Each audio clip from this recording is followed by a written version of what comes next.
Many Muslims, and well, only Muslims, claim that Christians invented the doctrine of the Trinity at the Council of Nicaea in 325 AD. This is absolute nonsense, for the purpose of the council was not to decide on what Christians should believe in, but it was simply to excommunicate a massive amount of heretics in an organized fashion. These heretics specifically we call the Arians, which were named after a man called Arius, who, in the 4th century, introduced the false teaching that God is not a Trinity. Saint Athanasius is one of the most prominent Christian defenders from the Council of Nicaea against Arius. He wrote that not only do the Arians contradict the scriptures, but also that they themselves admitted to just hearing their heresy for the first time in their own generation, and that they therefore contradict all of the teachings that have been passed down by the church fathers before them since the days of the apostles. We'll take a look at some of the most ancient writings on the Trinity from the church fathers who lived way before the Council of Nicaea. Let's start with Saint Dionysius the Areopagite, the direct disciple of Saint Paul, as is written of in the Bible. He not only wrote about the doctrine of the Trinity, but he even uses the very word Trinity, as it was received by him directly from the apostles. He said, "We speak of the all-transcendent Godhead as a unity and a Trinity, and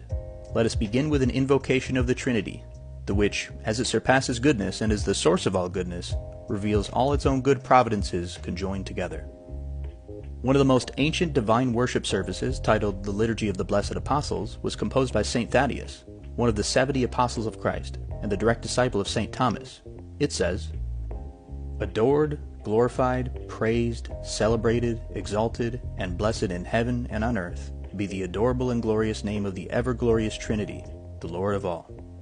Saint Athenagoras, a Christian philosopher from the 100s AD, wrote about the doctrine of the Trinity, saying the following: "Godly men are conducted to the future life by this one thing alone, that they know God and His Logos, what the oneness of the Son with the Father is, what the communion of the Father with the Son is, what the Spirit is, what the unity is of these three, the Spirit, the Son, the Father, and their distinction in unity." And there we have it simply, 3 of the most ancient explicit writings and from some of the most significant sources, proving without a shadow of a doubt the historicity of the true doctrine of God, as taught by Christ to his disciples, that God is the Holy Trinity, the Father, the Logos, and the Holy Spirit, as it is written. For more church history apologetics, subscribe to our channel. And if this lesson helped you, please like and share it with your Christian friends, that we may all effectively defend the faith, strengthen the faith of our brothers, and spread light to others.